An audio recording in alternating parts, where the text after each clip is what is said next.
It's Video News 4 brought you first. A car exploding in flames under the arch, but when we called for help, our 911 calls were delayed by city dispatch. This problem has been ongoing for months in the city. Thankfully, no one was hurt in that fire. But there's always a but. What if that's not the case the next time you call 911? Tonight, News 4 investigator Lauren Traeger is again asking the city, when will the 911 delays end? Call 911 in the city for a car fire, a structure fire, even a homicide.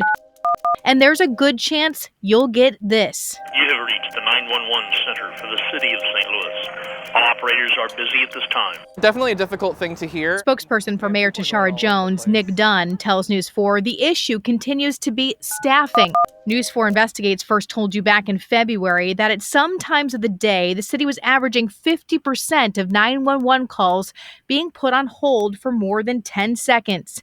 At that time, the city was short 18 dispatchers. Now the number has grown to 30, according to police, with open positions for dispatchers, managers, and supervisors. Apply for these jobs. They are open, available to folks who live in the city and want to work for the city. The city has raised its starting pay for dispatchers, and according to the Personnel Department, pays more than St. Charles and St. Louis counties. But the Personnel Department says they have provided a list with about 60 names of eligible candidates. But the Police Department, they say, has been slow to hire. That is something with communication between the Department of Personnel and police. But we definitely want to expedite the hiring process as much as possible because it is urgent that we fill these positions, especially 911 dispatchers. In the meantime, Dunn says, in an emergency, hang on. The number one thing is when you call 911, do not hang up.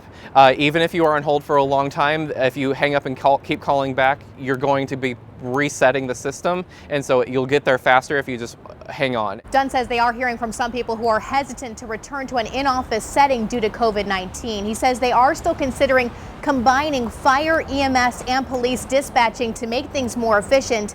But in the meantime, he says until they get more staff, be prepared to wait if you have to call 911 in the city of St. Louis. Reporting downtown, I'm Lauren Traeger, News 4 Investigates.